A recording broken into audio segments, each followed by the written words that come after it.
आगामी लोकसभा चुनाव को लेकर महागठबंधन ने सियासी बिसात बिछाना शुरू कर दिया है। इसी कड़ी में पटना में विपक्षी एकता की बैठक भी हुई, जिसे काफी सफल माना गया।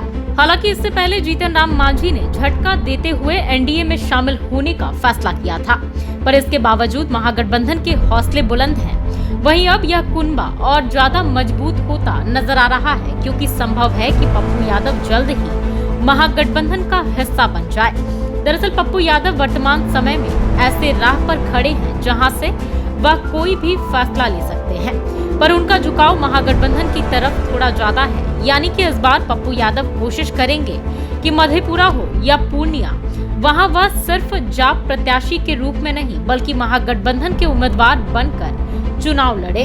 वैसे भी पिछले लोकसभा चुनाव में उन्होंने बीजेपी और राजद दोनों के खिलाफ चुनाव लड़कर देख लिया है, जहां वे तीसरे नंबर पर चले गए थे। ऐसे में वह अपनी रणनीति बदलना चाह रहे हैं। देखे तो बीते दिनों पप्पू यादव ने कहा भी था कि महागठबंधन उन्हें जिस सीट से चुनाव लड़ने के लिए कहेगा, वह उस सीट से चुनाव लड़ने के लिए तैयार है। हालांकि उन्होंने यह भी जता दिया कि जिस सीट पर जो मजबूत हो उसे ही वहां से उम्मीदवार बनाना चाहिए। पप्पू यादव ने कहा कि वैसे तो उनकी प्राथमिकता मधेपुरा, पूर्णिया, सुपौल, खगड़िया है, पर वे महागठबंधन का हर फैसला मानने के लिए तैयार हैं। यानी कि पप्पू यादव ने महागठबंधन को इशारों में संदेश दे दिया है कि मधेपुरा, पूर्णिया, सुपौल, खगड़िया जैसे सीटों पर वे मजबूत हैं और यहां से चुनाव लड़कर वह जीत हासिल कर सकते हैं। इसके साथ ही कहीं अगर जाप और महागठबंधन में सहमति नहीं बनी तो फिर वे इन सीटों पर उनका खेल खराब भी कर सकते हैं। अगर पप्पू यादव की राजनीतिक यात्रा पर नजर दौड़ाएं तो 1990 में विधायक बनने के बाद वे 5 बार लोकसभा के सदस्य रहे। पहली बार 1991 में पूर्णिया से निर्दलीय चुनाव लड़े और जीत हासिल की।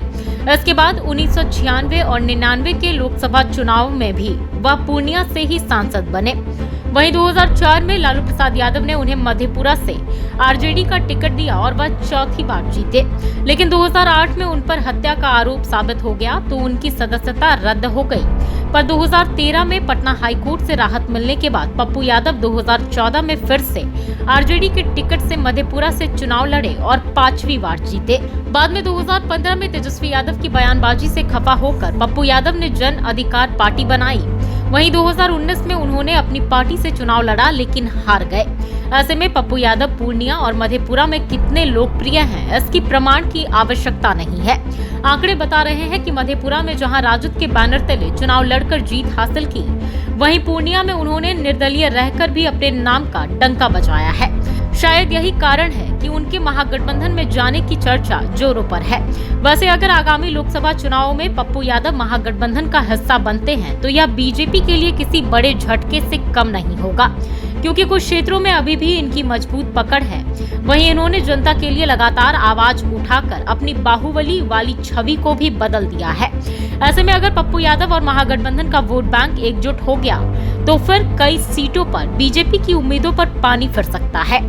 हालांकि यहाँ बड़ा सवाल यह है कि क्या पप्पू यादव महागठबंधन में शामिल होते हैं, और अगर होते हैं तो क्या मधेपुरा, पूर्णिया, सुपौल, खगड़िया में से किसी एक सीट पर उनके चुनाव लड़ने की मुहर लगती है।